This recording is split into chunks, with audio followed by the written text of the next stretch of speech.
There's a listing out there with no interior photos. The description says tear down. The realtor won't let you through the door without signing a legal waiver first. And the asking price, in one of the most expensive cities on the planet, is still over $2 million. Most people don't even finish reading before they scroll past. Jenna Phipps made an offer. What came after was one of the most watched renovation projects the internet has ever produced. Millions of people tuning in week after week to follow two young Canadians attempting something most professionals wouldn't go near. But underneath the progress updates and the comment sections full of encouragement, there was a story playing out that the highlights didn't fully capture. City shutdowns, asbestos, fines, a private loan with a 2-year deadline that was running out faster than the walls were going up, and a woman who went from making crocheted handbags to learning how to pour concrete because she had no choice. This is everything that actually happened. Most people who found Jenna Phipps in 2024 had no idea what her channel looked like 12 months earlier. She wasn't a builder, she wasn't a flipper, or a contractor, or someone who grew up watching her dad fix things on weekends. Her YouTube channel was built around craft content, crochet specifically, handmade designer-inspired pieces, punch needlework, custom shoes, jewelry. It was creative, it was niche, and it had absolutely nothing to do with what was coming. She was living in the Vancouver area with her boyfriend Nick Volkov, a tech project manager a year or so younger than her, and life had a pretty normal shape to it. No grand plan to buy a derelict house, no background in real estate or construction. Just a creator who liked making things with her hands, and a partner who one day in October 2023 came across a property listing and couldn't stop thinking about it. The listing had no interior photos. That detail matters. Whoever put it together either knew exactly what was inside and decided not to show it, or they didn't bother because the house had already been written off. The description called it a teardown. What it did show was the outside, a mid-century modern sitting on rocky bluffs in Horseshoe Bay, West Vancouver, with an ocean view over Howe Sound that would have been worth serious money on its own. And the price, while still in the millions, was noticeably below anything comparable in that neighborhood. Nick showed Jenna she wanted to see it immediately. They went, and the moment they walked through the front door, they understood why there were no interior photos. The realtor had them sign a waiver before entering. Not a standard disclosure form, a waiver. As in, we are not responsible for what happens to you inside this building. They signed it, and they walked in anyway. The house was built in 1961. In its prime, it would have been something 2,757 square feet of mid-century modern architecture, 3 bedrooms, 2.5 bathrooms, an outdoor pool, and a view that most people in Vancouver spend their entire lives saving toward and never reach. A family had built it in the 60s. It passed down through generations, eventually to a son who was an architect and lived there for years, and then to his sister after he passed away. She lived several hours away, rarely visited, and as years went by, the house just sat there. Nobody maintaining it, nobody checking the roof, nobody catching the water when it started coming in. By the time Jenna and Nick saw it, the place had been empty for 4 years.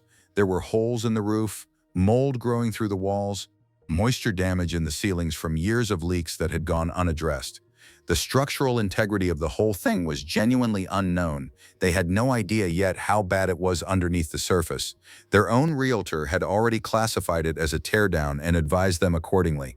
The house was valued at CAD $3.4 million. The seller was asking CAD $2.6 million. Jenna and Nick came in at CAD $2.1 million, about $1.5 million US at the time, and the seller accepted. One of the reasons the offer landed was that Jenna and Nick sat down with the seller and explained what they wanted to do. They weren't buying it to knock it down and put up something modern. They were going to restore it. That mattered to the seller, and the price reflected it. Because of the condition of the property, no traditional lender would touch the mortgage. They had to go private, a 2-year loan, 20% down, split evenly between the two of them.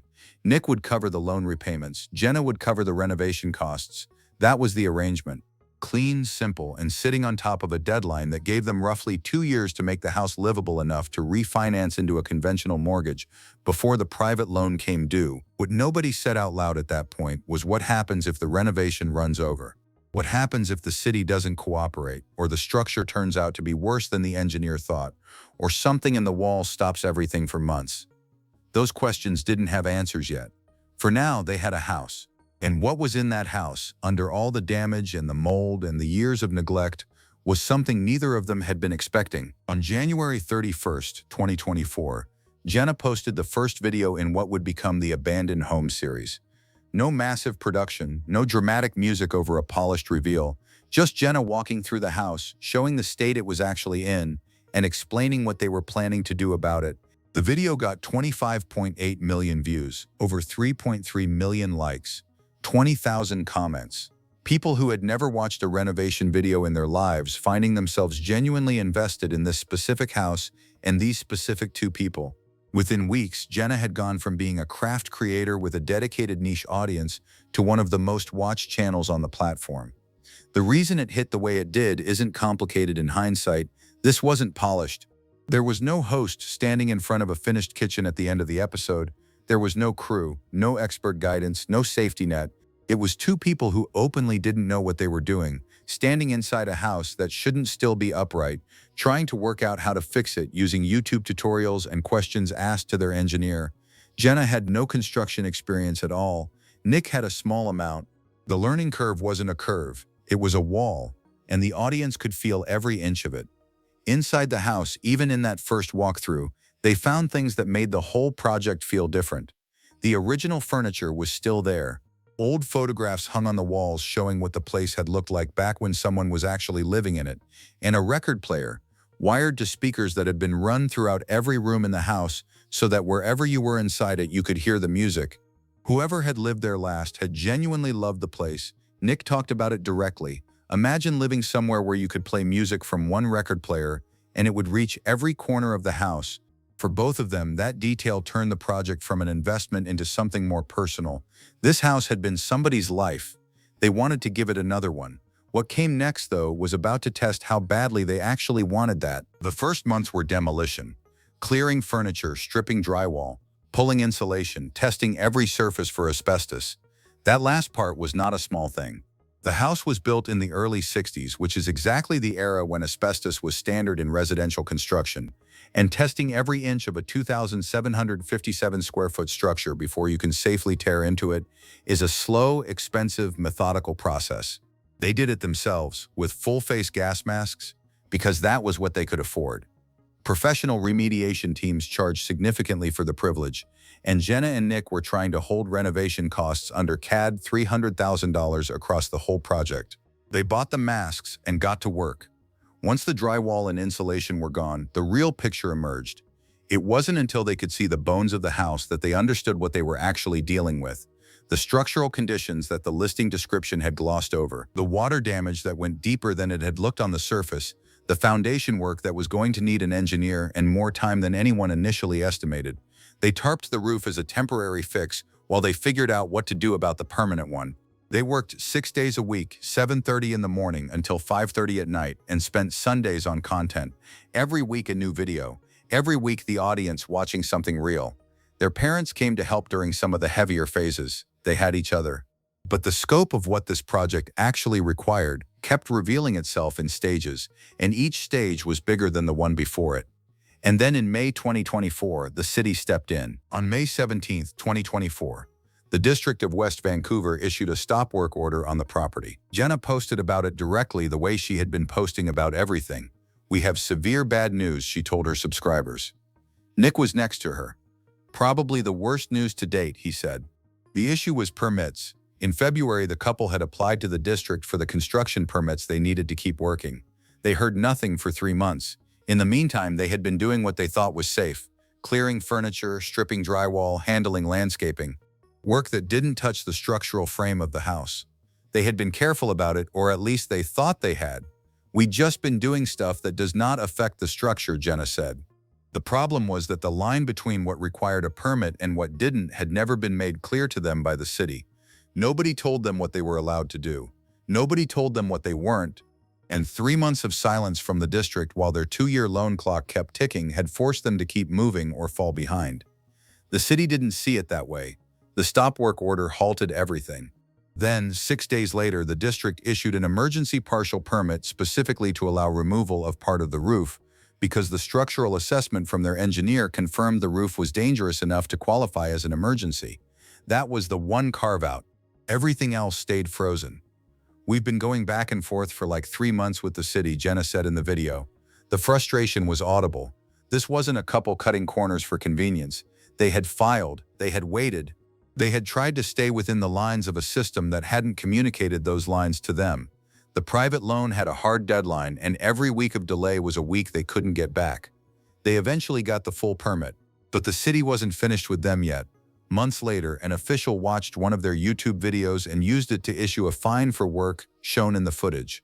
A city employee, watching their YouTube channel, spotted something and hit them with a penalty for it.